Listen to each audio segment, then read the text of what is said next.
Cik cik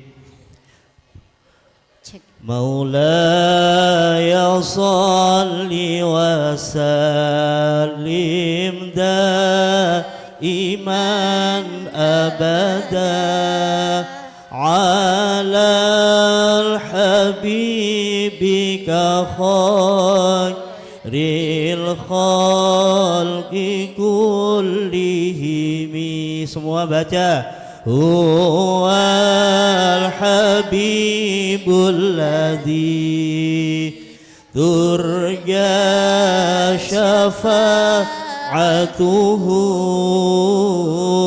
likulli hawli minal ahwali muqtahimi. Ya Rabbi bil Mustafa baligh maqasidana waghfir lana ma madha ya wasi'al karami. Assalamualaikum warahmatullahi wabarakatuh.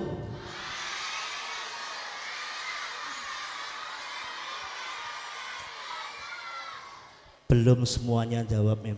Itu di pojok belakang itu masih asik mainan dengan temannya. Kita ulang sekali lagi. Assalamualaikum warahmatullahi wabarakatuh.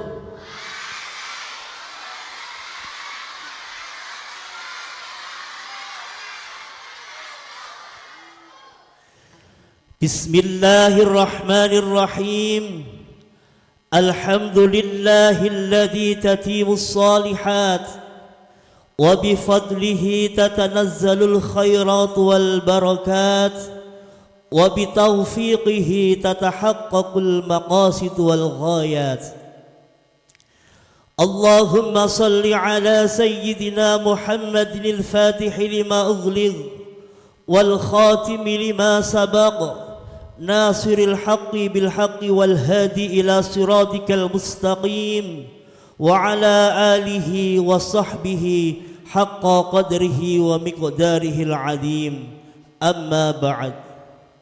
فقال تعالى في كتابه الكريم أعوذ بالله من الشيطان الرجيم بسم الله الرحمن الرحيم سبحان الذي أسرى بعبده ليلا من المسجد الحرام إلى المسجد الأقصى الذي باركنا حوله لنريه من آياتنا إنه هو السميع البصير صدق الله العظيم. Yang kami hormati Bapak Syamsu Hari ST, SPD, SPD, SPDI, MM, MPDI selaku Quality Assurance. Yang kami hormati Bapak Dr. M. Hamim Tohari, SPD MM, selaku Kepala Madrasah MI Muslimat NU Pucang Sidoarjo.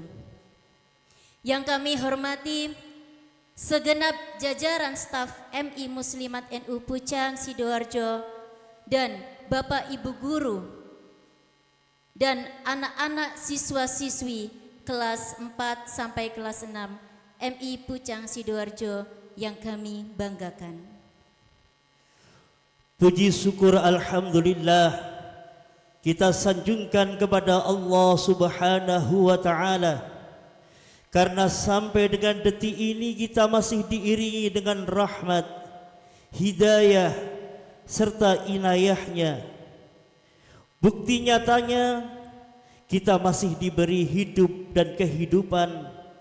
Kita masih diberi kemudahan untuk menjalankan aktivitas dan rutinitas kita sehari-hari. Kita masih diberi kesadaran oleh Allah untuk terus belajar dan beribadah kepadanya. Dan yang tidak kalah penting anak-anakku, kita masih dijauhkan oleh Allah dari bahaya ataupun musibah.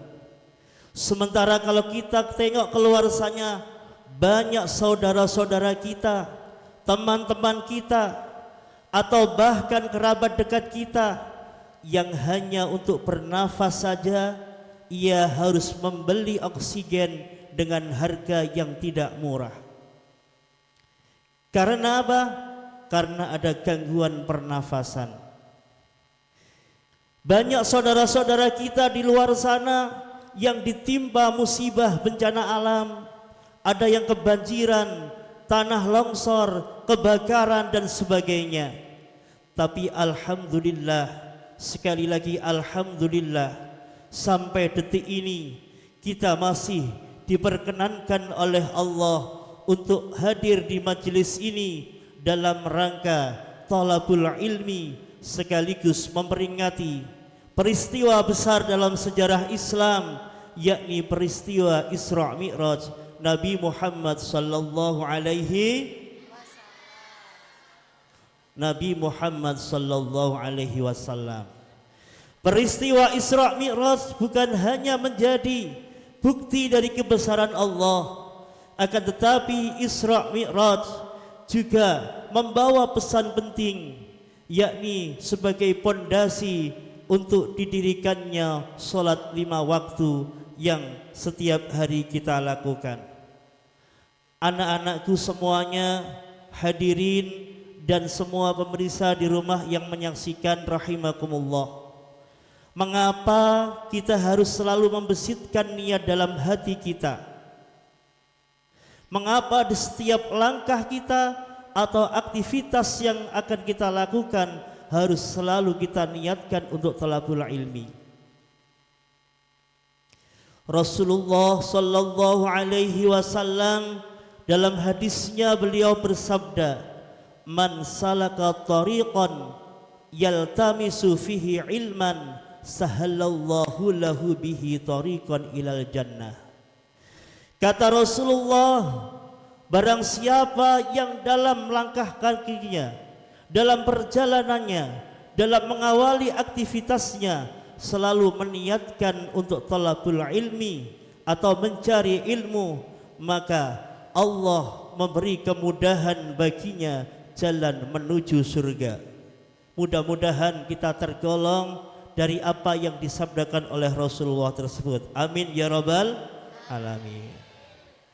Bagaimana bisa hanya dengan niat di dalam hati saja kita diberi kemudahan masuk di surga?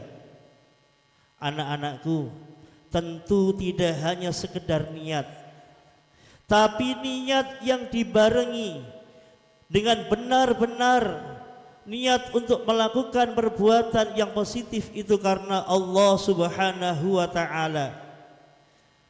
Niat yang kita selipkan dalam hati kita itu akan membawa aktivitas kita, menjawa perbuatan kita menjadi keberkahan baik bagi diri kita maupun bagi orang lain. Anak-anakku yang kami banggakan, lantas ilmu apa yang harus kita kejar, yang harus kita pelajari? Ilmu apa? Yang pasti adalah yang harus kita dahulukan adalah ilmu dunia, ilmu akhirat. Apa itu? Tentang ibadah. Mengapa demikian? Karena ingat, dalam tujuan hidup kita di dunia tak lain adalah beribadah. Sebagaimana dalam firman Allah, Bismillahirrahmanirrahim. Wa ma khalaqtul jinna wal insa illa liya'budun. Dan tidaklah diciptakan jin dan manusia tak lain hanyalah untuk beribadah kepada Allah. Sudah jelas di ayat ini dijelaskan bahwa dari hidup dan kehidupan kita, dari segala aktivitas kita, anak-anakku yang sekarang belajar di madrasah ini, di MI Muslimat NU Pucang ini, niatilah belajar kalian ini sebagai bentuk ibadah. Kenapa? Kenapa harus kita niatkan sebagai bentuk ibadah? Supaya diberikan kemudahan, supaya diberikan kelancaran dalam berproses belajar, dalam menjalani kehidupan di dunia ini. Yang sudah disampaikan sama Mr. Al-Milin tadi, innama a'malu binniyat. Segala sesuatu itu harus kita niati. Harus kita niati. Kenapa? Supaya aktivitas mulai kalian belajar, datang ke madrasah mulai dari pagi sampai sore. Sampai sore? Benar? Apa yang kalian dapatkan? Sudahkah ilmu itu ada di dalam diri kalian? Alhamdulillah sudah. Adakah rintangan, adakah masalah yang ketika kalian proses belajar merasa kesulitan? Berarti itu belum niat. Bagaimana niatnya? Ya kita niati untuk mencari ilmu di madrasah.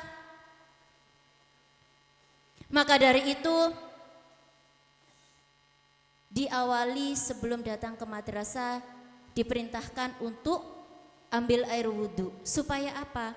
Supaya ketika kita belajar diberikan kemudahan, dibukakan pintu hati, dibukakan pintu pikiran kita. Maka awalilah, niatilah belajar ini sebagai bentuk ibadah kepada Allah. Oke, dari depan sini kelihatan jelas sekali siapa yang memperhatikan, bahkan ada yang membawa catatan, barangkali penting untuk dirinya maka dicatat. Dan terlihat ada pula anak-anak yang asik dengan temannya sendiri.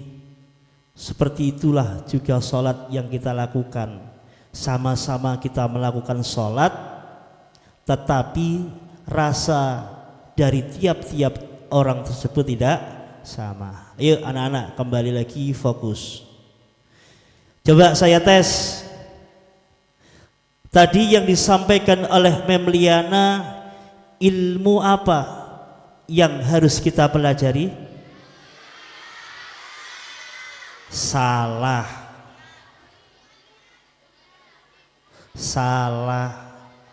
Disampaikan bahwa ilmu yang harus kita pelajari adalah semua ilmu, baik ilmu agama maupun ilmu dunia. Yang terpenting itu bisa mendekatkan diri kita kepada Allah, maka itu harus kita pelajari. Tetapi ingat anak-anak semuanya, ada yang harus kita utamakan. Apa itu? Yaitu ilmu yang berkaitan dengan ibadah. Kenapa ilmu ibadah ini harus kita dahulukan? Tadi disebutkan dalam satu ayat, Allah Subhanahu wa taala berfirman, "Wa ma khalaqtul jinna wal insa illa liya'budun." Apa artinya? Allah tidak menciptakan jin dan manusia kecuali untuk beribadah kepada kata Allah. Oleh karena itu, karena ini adalah momennya, momen peringatan hari besar Islam, Isra Mi'raj Nabi Muhammad sallallahu alaihi wasallam, maka kami berdua di sini ingin menyampaikan sedikit tentang sholat.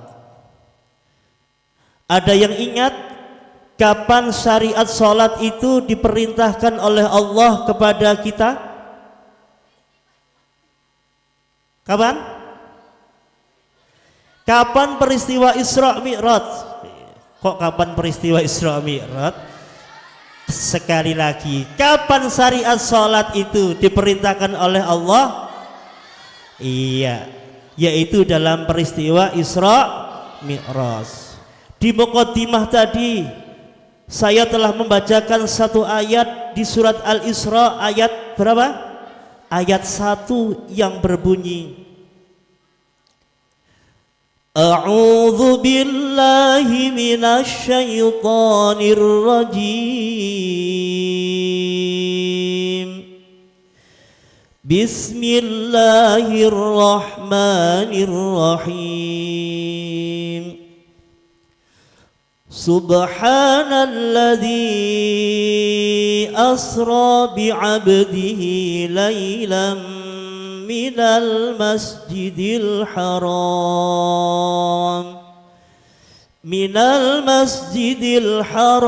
ilal masjidil aqsa alladzi barakna haulahu linuriyahu min ayatina innahu huwas sami'ul basir. Maha suci Allah yang telah memperjalankan hambanya, yaitu Nabi Muhammad sallallahu alaihi wasallam, dari Masjidil Haram menuju ke Masjidil Aqsa. Yang perlu digarisbawahi di situ adalah menggunakan kata diperjalankan. Berarti itu bukan kemauan dari Nabi Muhammad, melainkan itu adalah kehendak dari Allah. Beda, bukan Nabi Muhammad yang ingin jalan-jalan seperti kalian, tapi Nabi Muhammad dikehendaki oleh Allah untuk melaksanakan Isra Mi'raj. Suatu ketika Rasulullah dalam keadaan Yaumul Huzni. Apa itu Yaumul Huzni? Yaitu hari kesedihan. Rasulullah mengalami kesedihan yang luar biasa karena beliau ditinggalkan oleh kedua orang yang sangat dia cintai, yakni istrinya Siti Khadijah, orang yang rela berjuang dengan harta bendanya untuk menyiarkan agama Islam. Tidak lama kemudian disusullah oleh pamannya, yaitu Abu Thalib, orang yang rela membentengi Rasulullah, rela nyawanya dikorbankan hanya untuk melindungi Rasulullah dari gangguan orang-orang kafir Quraisy yang menentang dengan dakwahnya. Walaupun dia sendiri sampai akhir hayatnya belum masuk Islam. Pada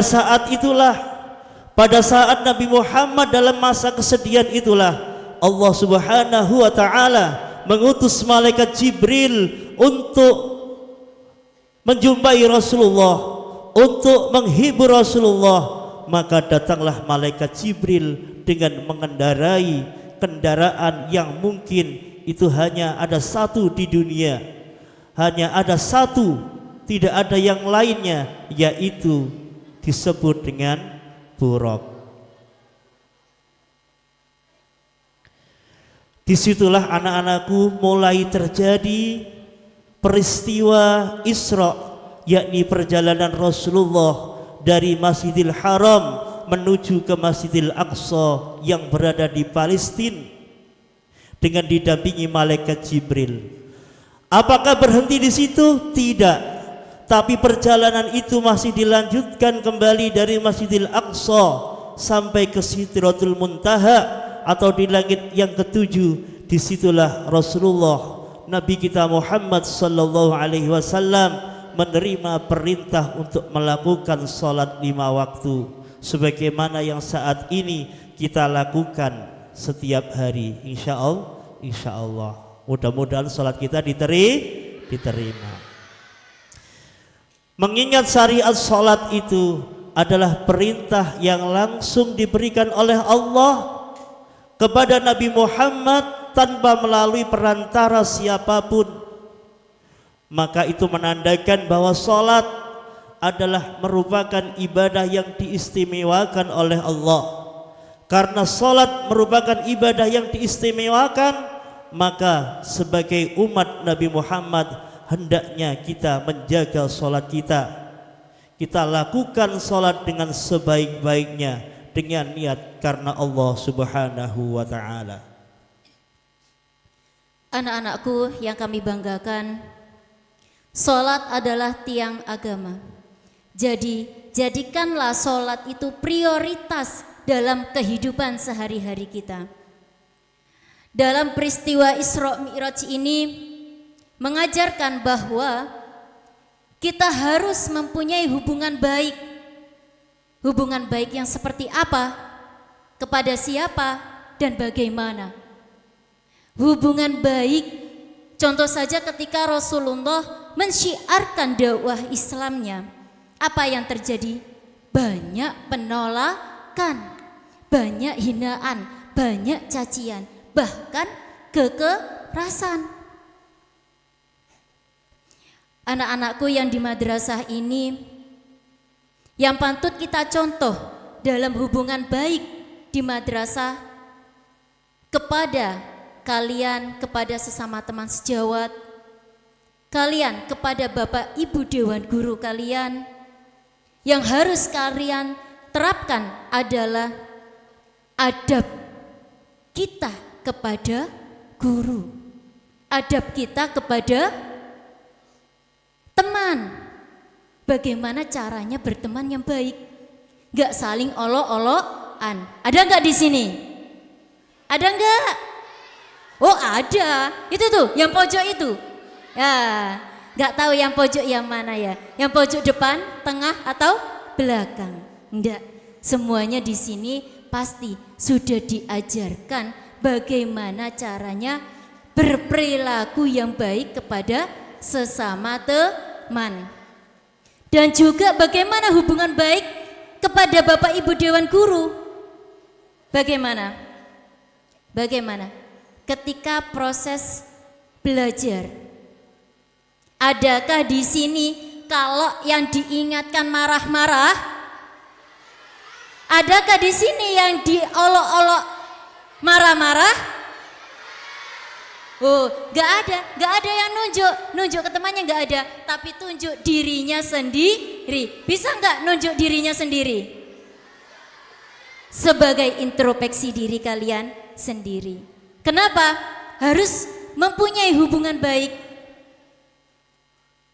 Nah, coba kalian perhatikan. Rasulullah saja ketika melaksanakan sholat dilempari kotoran. Apa yang dilakukan Rasulullah? Membalasnya? Tidak. Membalas kotoran? Tidak. Betapa tabahnya, betapa sabarnya Rasulullah dalam menghadapi umatnya, dalam menghadapi umat manusianya, apalagi kita. Bisa enggak kita setabah itu dan sesabar itu? Bisa. Kita harus melawannya. Melawan apa? Melawan dari godaan syaitan. Kalau diingatkan gurunya, misalkan saja ketika sholat, pasti di sini yakin yang peralihan dulu dari kelas 3, kelas 1, kelas 2, ketika sholat masih diingatkan. Bahkan kita sholatnya saja masih proses belajar dengan mengeraskan suara. Di anak-anakku ini dari kelas 4, 5, dan 6, sudahkah sholat kalian selama di madrasah ini ada peningkatan? Kualitas sholat kalian sudah baik? Sudah dibuktikan? Saya tanya ke Bapak Ibu Guru, benarkah itu Bapak Ibu Guru? Benarkah? Yang jawab kalian, bukan Bapak Ibu Guru. Benarkah Bapak Ibu Guru? Baik, alhamdulillah. lillah. Maka anak-anakku yang kelas 4 ini, cobalah dari peristiwa Isra Mi'raj ini, namanya saja memperingati, berarti kita melakukan hal mengingat bagaimana sholat kita. Sudahkah dalam tahun terakhir kemarin lebih baik daripada kemarin? Hari ini bisakah sholat itu lebih baik daripada hari kemarin? Bisakah? Masih adakah siswa-siswi kelas 4, 5, 6 sholatnya yang masih diobrak-obrak? Sholatnya yang masih disuruh? Tidak ada, alhamdulillah. Maka dari sini hubungan baik mulai dari teman sejawat kepada Bapak Ibu guru, dan lagi hubungan baik sholat kepada hubungan baik kepada Allah, yaitu ketika kita melaksanakan sholat. Karena apa? Dalam sholat itu merupakan komunikasi kita kepada Allah. Saya tanya sekarang, kalian ketika melaksanakan sholat, sudahkah mulai dari rakaat 1, rakaat 2, 3, dan sampai yang terakhir 4? Sudah merasakan bagaimana kehadiran Allah di dalam sholat kalian?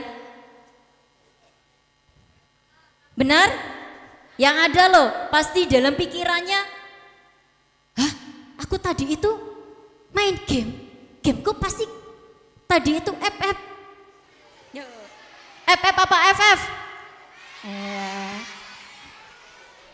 Ingat kalau tadi itu masih disuruh sama mamanya, ayo cepetan sholat. Tapi yang terjadi apa? Ditaruh HP-nya, keingat dalam sholatnya. Apa itu? Waduh, nanti gameku kalah, cepet-cepetan sholatnya. Ada yang seperti itu? Ada.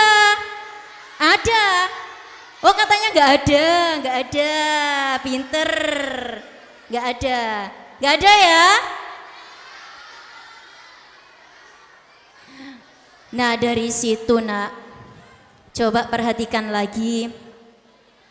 Sholat itu merupakan komunikasi kita kepada Allah. Di mana rasa nikmatnya sholat, yaitu ketika kita merasakan mulai dari lisan kita, mulai dari pikiran kita, mulai dari hati kita terfokus kepada Allah, dan disitulah Allah hadir. Pernah tidak merasakan bangun dari sujud, ternyata aliran darah ini merasa segar? Karena apa? Dalam sujud kamu menyentuh tanah, membaca bacaan yang baik. Subhana rabbiyal a'la wa bihamdi. Apa artinya?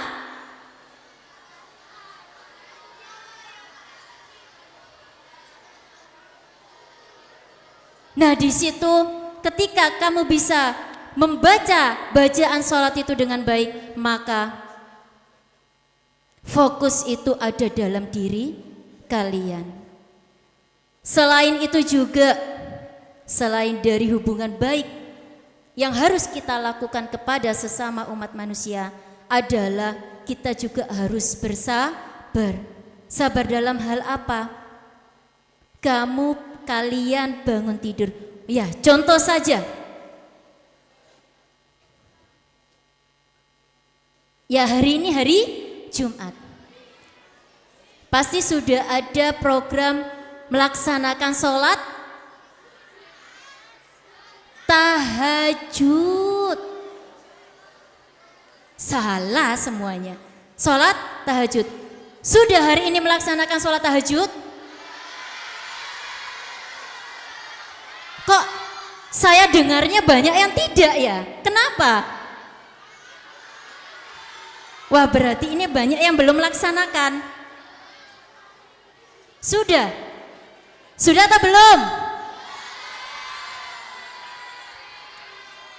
Ya, disinilah ketika kalian dalam keadaan nyenyaknya tidur, tapi dibangunkan sama ambasador kalian. Ya, ada telepon berantai, dibangunkan. Kring kring kring kring.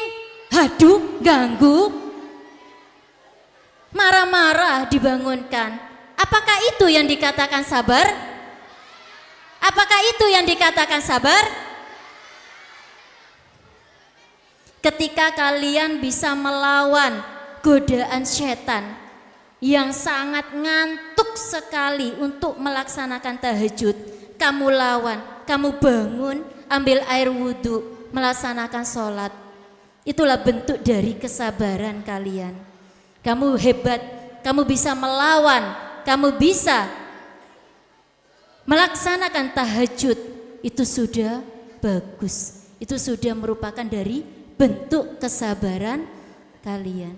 Di sisi lain, selain kesabaran yang harus kita lakukan adalah, ingat, kita ini minta perlindungan hanya kepada Allah Subhanahu wa Ta'ala yang telah menolong kita, yang memberikan kita nikmatnya hidup, yang memberikan kita rezeki, baik dari rezeki material maupun dari rezeki kesehatan jasmani dan rohani kita. Dalam bentuk apa? Supaya kita bisa mendekatkan diri kepada Allah, sholat. Dalam bentuk sholat. Kenapa? Karena di sholatlah kita bisa berkomunikasi, bisa terjadinya konektivitas kita kepada Allah. Ketika sholatnya bagus, mulai dari awal sampai akhir, bacaan-bacaan sholat itu dibaca dengan baik, maka disitulah namanya mi'raj.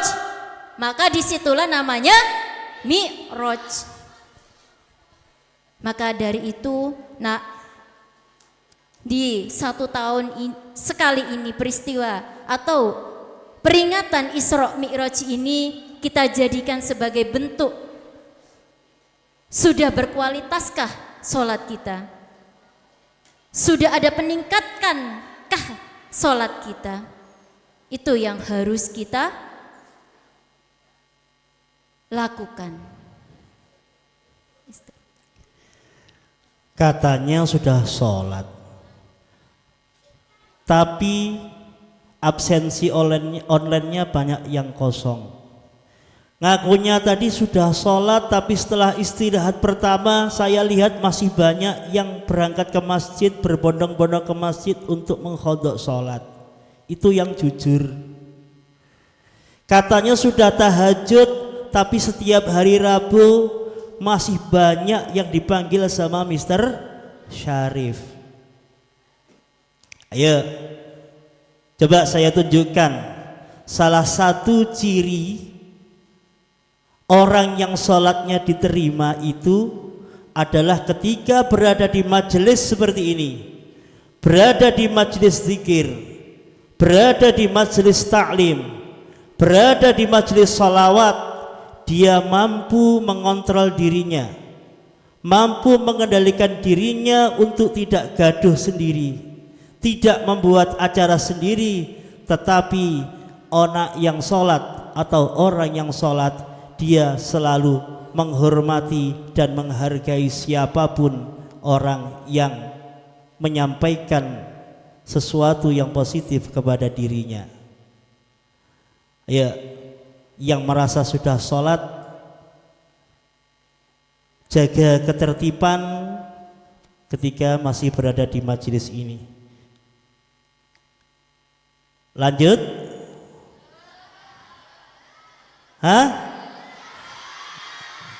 Lanjut. Oke. Semakin kalian nanti, terutama yang belakang, itu nanti rame, maka akan saya tambah 30 menit lagi. Dan saya akan mencari satu anak yang nanti akan saya panggil ke sini yang paling banyak bicaranya. Hadirin anak-anakku semuanya beserta pemirsa TV One, TV One. Maaf ya, karena saya biasa ngisi di TV One jadi terbawa sampai di sini. Maaf. Ngisi apa? Ngisi air. Oke, saya lanjutkan. Anak-anakku semuanya, kenapa sih sholat itu menjadi sesuatu yang penting untuk kita lakukan? Bahkan saking pentingnya itulah Rasulullah pernah bersabda, ajarilah atau suruhlah anakmu untuk melaksanakan sholat ketika dia sudah beranjak di usia 7 tahun. Sudah 7 tahun semua kan? Oke. Masih ada lanjutannya. Dan pukullah, sekali lagi, pukullah anak-anak kalian yang enggan menjalankan sholat sementara dia sudah berusia 10 tahun. Jadi yang kelas 4 itu kita bersama-sama belajar sholat. Yang kelas 5, kelas 6 sudah banyak yang balik, yang sudah punya kewajiban untuk melakukan sholat, maka laksanakanlah sholat itu. Mengapa kita harus menjalankan perintah sholat?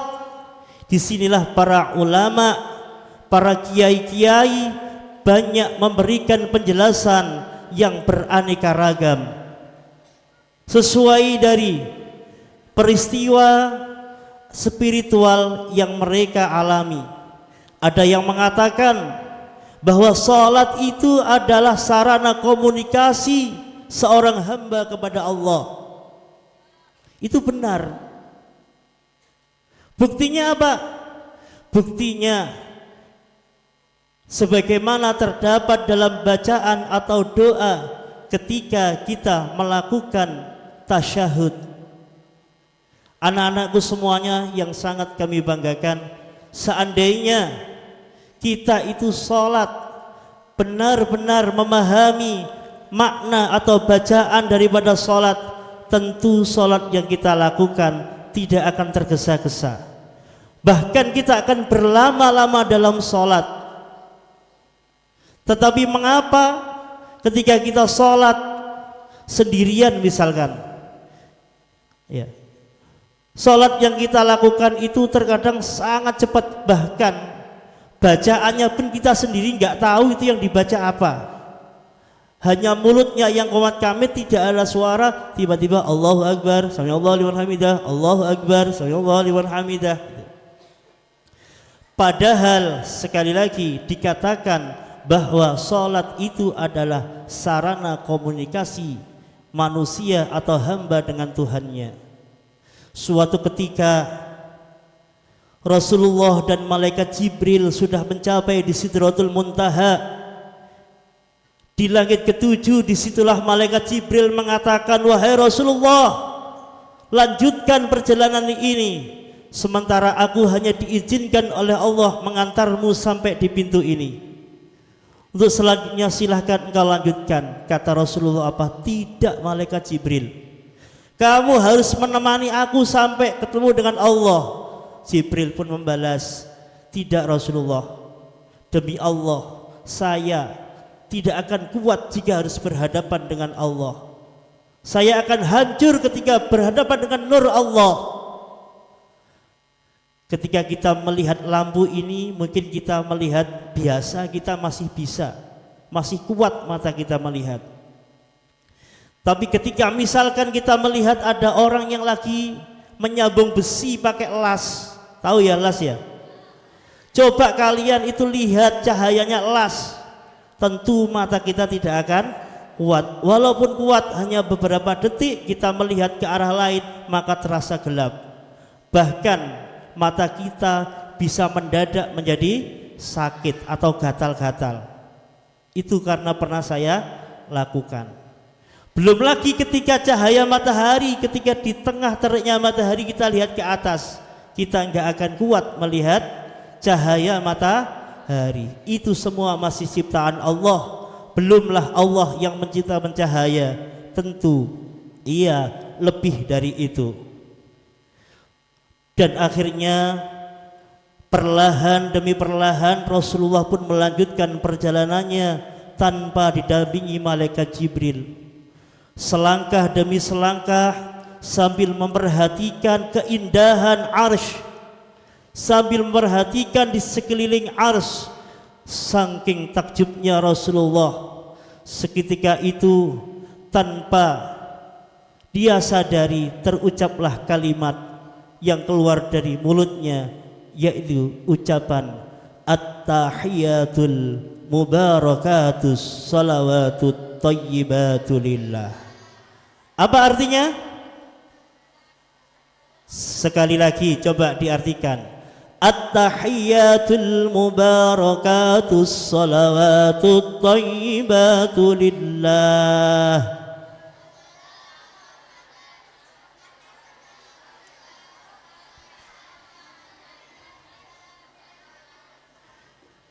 Semua penghormatan dan pengagungan hanyalah milik Allah.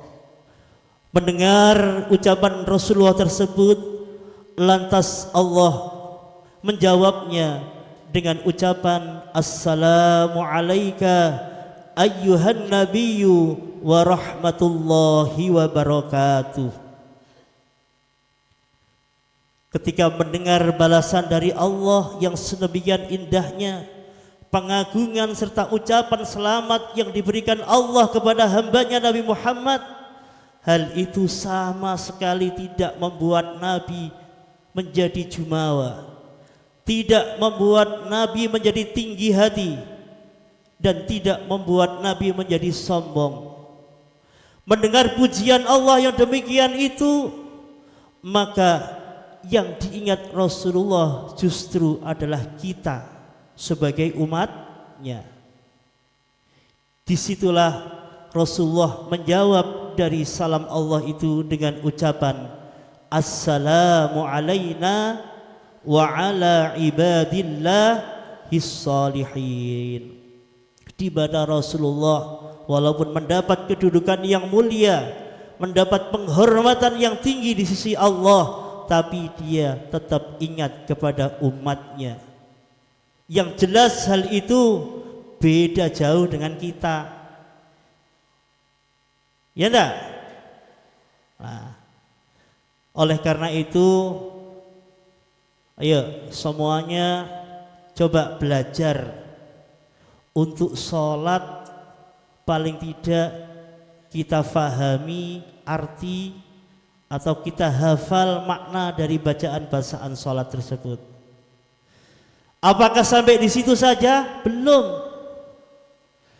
Para malaikat Allah yang berada di ars, yang melihat dan menyaksikan percakapan antara Allah dengan Rasulnya, beliau semuanya tergetar. Para malaikat bergetar, ars menjadi gempar, dan mereka semuanya mengucapkan kalimat asyhadu an la ilaha illallah wa asyhadu anna Muhammadan abduhu wa rasuluh. Aku bersaksi bahwa tidak ada Tuhan selain Allah, dan aku bersaksi bahwa Nabi Muhammad adalah hamba dan utusan Allah. Anak-anakku yang berbahagia, jadilah rangkaian atau dialog antara Allah dengan Rasulnya itu dalam bacaan salat yang selalu kita baca ketika kita dalam keadaan atau dalam posisi tasyahud. Mudah-mudahan kita bisa melaksanakan salat, paling tidak salat kita bisa membawa diri kita untuk lebih baik. Selain dari sarana komunikasi, sholat, ada pula yang mengatakan bahwa sholat adalah mi'rajul mukmin. Apa artinya mi'raj? Apa artinya mi'raj? Naik atau taroki, mendekatkan diri kepada Allah. Bagaimana caranya supaya sholat kita bisa mi'raj? Bagaimana?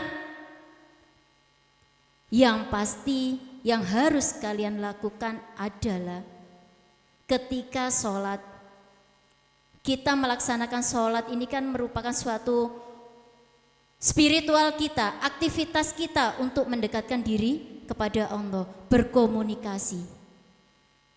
Ketika sujud pun kita merasakan diri kita tidak ada apa-apanya.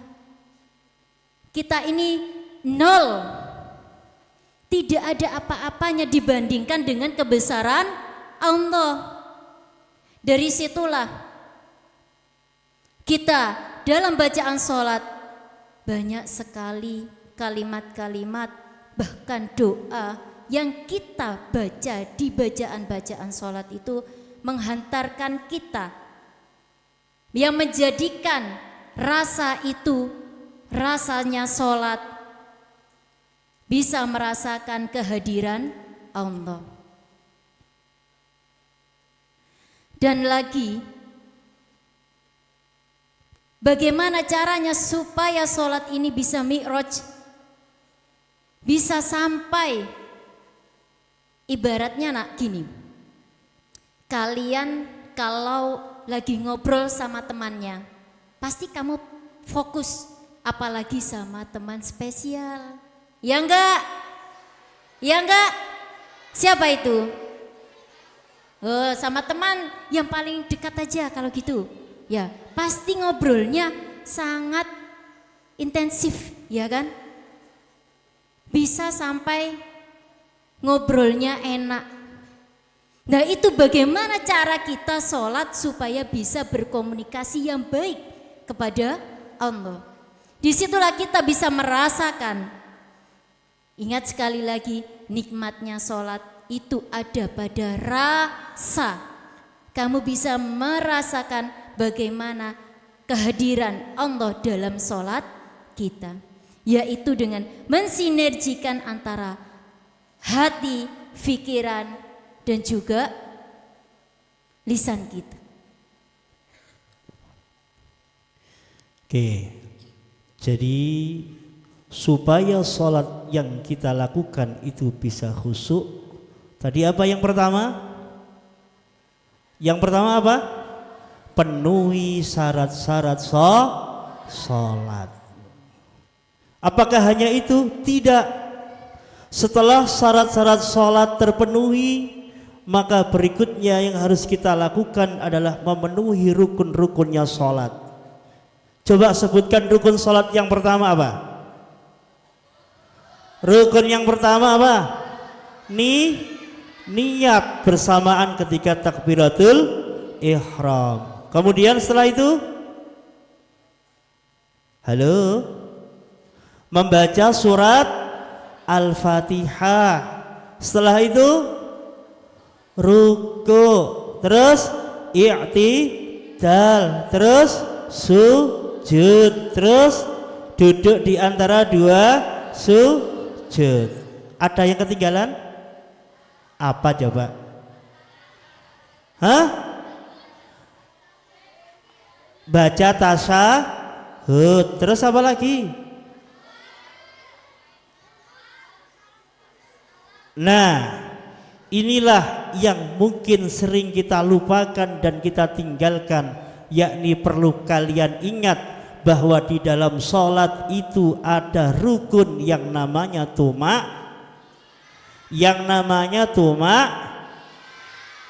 Apa itu tumak nina? Tumak nina itu berhenti sejenak sekiranya kita membaca kalimat subhanallah. Tumak nina adalah perilaku tenang, tidak tergesa-gesa, baik dalam bacaan maupun dalam perilaku atau gerakan ketika sholat. Sudahkah itu kita lakukan? Kalau itu masih belum kita lakukan, maka kita akan sangat sulit untuk bisa sholat dengan khusyuk. Karena apa? Yang ada di dalam hati kita, yang ada di dalam otak kita hanyalah bagaimana, kapan, supaya, agar, apalagi ya, bagaimana caranya atau bagaimana supaya sholat yang saya lakukan ini cepat selesai. Anak-anak, ketika kita berada di tempat yang sama, berada di masjid yang sama, mulainya sama, imamnya sama ketika sholat itu ya, tetapi perlu kita ketahui bahwa setiap individu itu mempunyai rasa yang berbeda-beda. Ada yang sholatnya bisa dimaknai dengan khusyuk, bahkan dia tidak sadar kalau sebenarnya sholat yang dilakukan itu adalah lama. Suatu contoh, misalkan kalian yang pernah menunaikan ibadah umroh atau haji, sholat di sampingnya Ka'bah, padahal imamnya itu membaca surat yang panjang, tapi di dalam sholatnya itu sama sekali tidak ada yang mengeluh capek, mengeluh lama, suratnya kok panjang, tapi mereka semuanya menikmati sholat yang telah dilakukan. Ada pula yang mungkin satu barisan dengan kita, perasaannya ketika sholat, aduh sholatnya kok lama ya, baru imamnya baca Yasin, aduh Yasin gak selesai ini, nanti sholatnya pasti lama ini. Tapi begitu si imam ketika sholat yang dibaca adalah Qul huwallahu ahad, yes, cepat selesai. Inna a'toina, alhamdulillah, aku senang sama imam ini karena cepat. Ya enggak? Lah, itulah perasaan yang timbul pada diri kita itu bermacam-macam. Tergantung tingkat keimanan kita kepada Allah. Oke, terakhir, pertanyaan terakhir. Sudahkah kita sholat? Sekali lagi, sudahkah kita termasuk orang yang menjalankan sholat? Atau jangan-jangan sholat yang kita lakukan hanya sekedar menggugurkan kewajiban agar tidak dimarahi oleh mem, tidak dimarahi oleh mister, tidak dimarahi oleh kedua orang tua kita? Atau benar-benar kita sudah menjalankan sholat itu karena Allah, bukan yang lain? Coba kalian yang sudah mengaku bahwa kalian sudah sholat, sudahkah ada ciri-ciri yang akan mister bacakan ini melekat pada diri kita? Cek, ini sudah mau selesai, saya akan manggil anak yang benar-benar tidak bisa tertib. Ciri-ciri sholat itu yang pertama, orang yang sholat dan benar-benar sholat akan memiliki hati yang tenang, tidak mudah marah dan mudah menerima nasihat. Sekali lagi, orang yang benar-benar sholat, salah satu cirinya adalah hatinya tenang, tidak mudah marah-marah, kemudian dia juga gampang atau mau menerima nasihat. Halo, masih ada yang suka marah-marah ketika diingatkan? Saya masih melihat ketika ada teman kalian yang tidak bisa tertib di masjid, diingatkan sama polsis, diingatkan sama remas, tetapi karena yang mengingatkan itu adalah teman sejawatnya yang dia anggap sepadan dengan dirinya, maka ia pun enggan melaksanakan perintahnya. Dia tetap rami. Perlu tak panggil namanya? Itu sering saya lihat terutama di jamaah putra. Ngakunya sudah sholat, tapi ternyata dia masih belum bisa menerima nasihat. Kalau nasihat itu yang menasihati guru mungkin masih agak diterima. Yang menasihati orang tua yang selalu ngasih uang juga masih diterima. Tapi coba kita menerima nasihat dari teman sejawat kita atau bahkan dari adik kelas kita. Yang muncul apa ketika kelas 6 diingatkan kelas 5? Kamu itu anak kecil, berani-beraninya sama kelas 6. Kamu itu kelas 4, beraninya dengan kelas 5. Itu yang muncul ketika kelas yang lebih tinggi atau anak yang usianya lebih tinggi ketika diingatkan oleh adik-adik kelasnya. Padahal ada pepatah yang mengatakan undur maqala wala tandur manqala. Lihatlah apa yang dibicarakan, jangan melihat siapa yang berbicara. Ayo coba introspeksi diri. Kalau perasaan marah, sulit menerima nasihat, itu masih melekat pada diri kita, maka jangan bangga dulu dengan sholat kita. Ciri yang kedua adalah orang yang benar-benar sholat, dia akan jauh dari kemaksiatan. Kenapa? Karena as-sholata tanha anil fakhsya'i wal munkar. Sholat itu bisa mencegah dari perbuatan keji dan mungkar, dari perbuatan maksiat. Kita sudah mengaku sholat tapi masih sering melakukan maksiat. Maksiat apa yang sering dilakukan? Dalam sebuah kitab Safinah itu dijelaskan bahwa setiap anggota tubuh kita itu berpotensi melakukan maksiat. Contoh, mata. Punya mata semua? Oke. Mata kita ini sangat berpotensi melakukan maksiat. Apa maksiatnya mata? Melihat sesuatu yang dilarang. Salah satunya adalah aurat dari lawan jenis, baik itu dalam nyata maupun dalam media HP. Itu salah satu maksiat dari. Apakah hanya yang cowok? Tidak, yang cewek pun banyak. Ini lo lihatin di IG ku ada cowok yang ganteng. Ada. Yang cewek, yang cowok sebaliknya. Ini loh, cowok antik ini loh. Dari Korea ini. Artis Korea. Nah, itu salah satu dari maksiat mata yang harus kita istighfari. Terus maksiatnya telinga, mulut apa? Kalian ngumpul dengan temannya, gerombol dengan teman yang biasanya dia ajak ya, grup-grupnya itu. Kalau yang perempuan itu grup apa namanya itu? Grup rasan-rasan, ya kan? Ngumpul jadi satu. Itu loh anak itu loh kemarin loh, aku lihat loh, dia loh ngomongkan kamu terus, dia loh membicarakan kamu terus, ngobrol terus, membicarakan orang lain. Kalau yang dibicarakan itu kebaikannya, tidak apa-apa. Tapi kalau sampai yang dibicarakan itu adalah kejelekan atau rasan-rasan, maka itu termasuk perbuatan ghibah atau perbuatan dosa. Bisa dipahami tidak dari sini? Oke, mudah-mudahan nanti sepulang sini sudah stop. Apalagi yang dirasani itu guru. Waduh, itu loh mem itu loh, killer teman. Baru saya gini aja sudah disentak-sentak. Wah, boleh nggak seperti itu? Tidak boleh. Walaupun itu terjadi, maka jangan sampai keluar dari mulut kita, karena itu termasuk perbuatan ghibah atau ngerasani. Yang terakhir, sebenarnya masih banyak ini di sini itu. Saya sebenarnya sudah nulis itu ada hampir 1000. Tapi kalau tak baca nanti jadi gak Jumatan semuanya. Ya kan?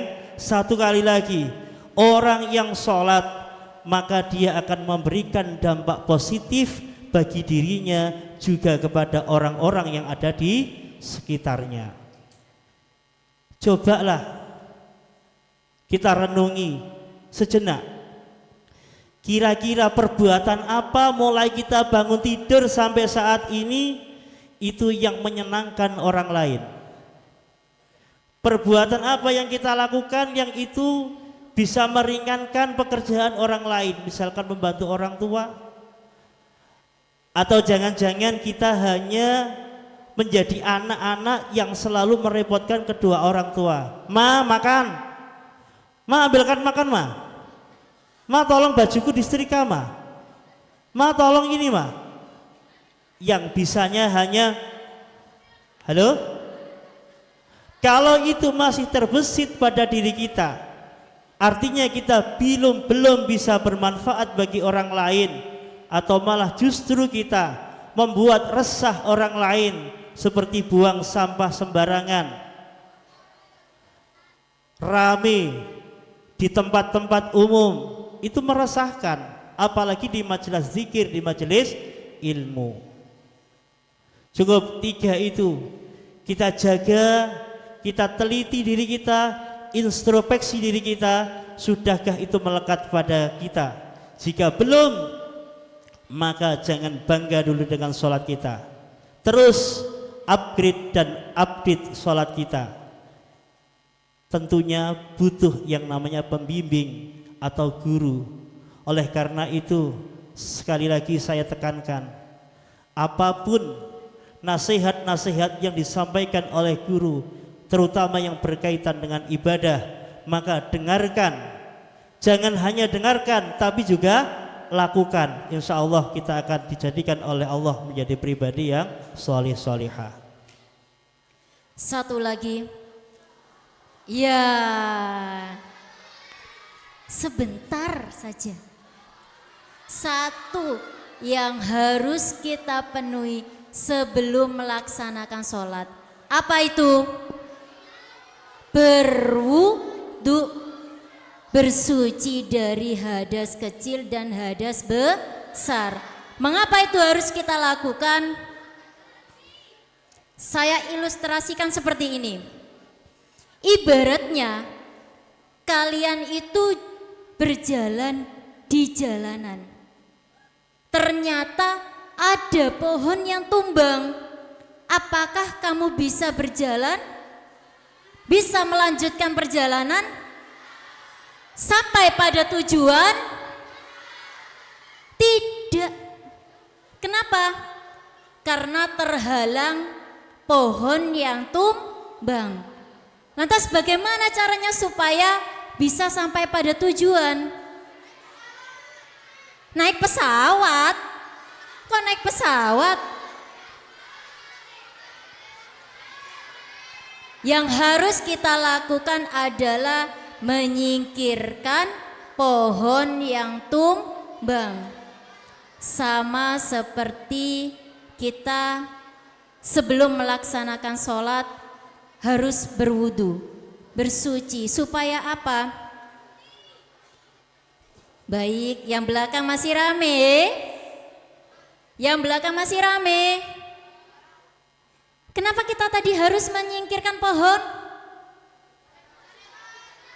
Supaya bisa sampai tujuan. Ketika kita sholat, tujuan kita kepada siapa? Nah, itu. Maka masih seringkali memperhatikan bahwa wudhu kalian masih asal-asalan, masih acak-acakan, apalagi mainan air disiratkan ke temannya, dan juga tidak runtut urutannya. Maka dari itu, sebelum kita melaksanakan sholat, berwudulah yang baik, yang sempurna. Supaya apa? Ketika proses kita sholat menghadap Allah, tidak ada halangan satupun yang ada dalam diri kita. Sama seperti yang disampaikan sama Mister. Apa itu? Yang kita basuh mulut, kumur. Yang kita basuh lagi muka, mata kita, telinga kita, tangan kita, kaki kita. Yang tadi katanya suka rasan-rasan, yang tadi katanya masih suka ngomongin orang. Telinganya mendengarkan hal-hal yang buruk, matanya lihat yang buruk, sukanya apa? Tangannya sukanya usil, jawil-jawil. Yaitu kalau misalkan wudunya tidak sempurna, tidak bisa membasuh yang baik, maka apa yang terjadi? di sholatnya pun juga akan suka usil. Fikirannya membasuh telinga, pendengarannya. Itu juga harus kita bersihkan. Dan satu lagi, nak, kalian di madrasah ini mulai dari pagi sampai sore. Pakaian yang kalian pakai hanya satu. Nah, itu yang harus kita jaga dari najis. Bagi yang laki-laki, diwingkis celananya kalau mau ke kamar mandi. Perempuan juga diangkat roknya, ya. Jangan tinggi-tinggi. Ya. Diangkat. Kita harus bisa menjaga kesucian, kita harus menjaga kebersihan supaya kita bisa melaksanakan ibadah itu dengan baik. Dan lagi, bacaan-bacaan sholat. Syukur alhamdulillah kalian di madrasah ini sudah dibimbing sama Bapak Ibu guru. Ada program menghafalkan, ya, bacaan sholat. Ya kan? Kapan itu biasanya dilaksanakan, kalian menghafalkan? Seminggu sekali. Kapan? Kan ada bacaan-bacaan sholat dibaca beserta maknanya, beserta artinya. Sudahkah itu hafal? Sudahkah itu hafal? Kalau belum berarti selama ini kalian sholatnya, membaca bacaan sholatnya masih sekedar baca, belum sampai memahami maknanya. Sampai kapan harus seperti itu? Padahal kegiatan ini sangat baik. Apa?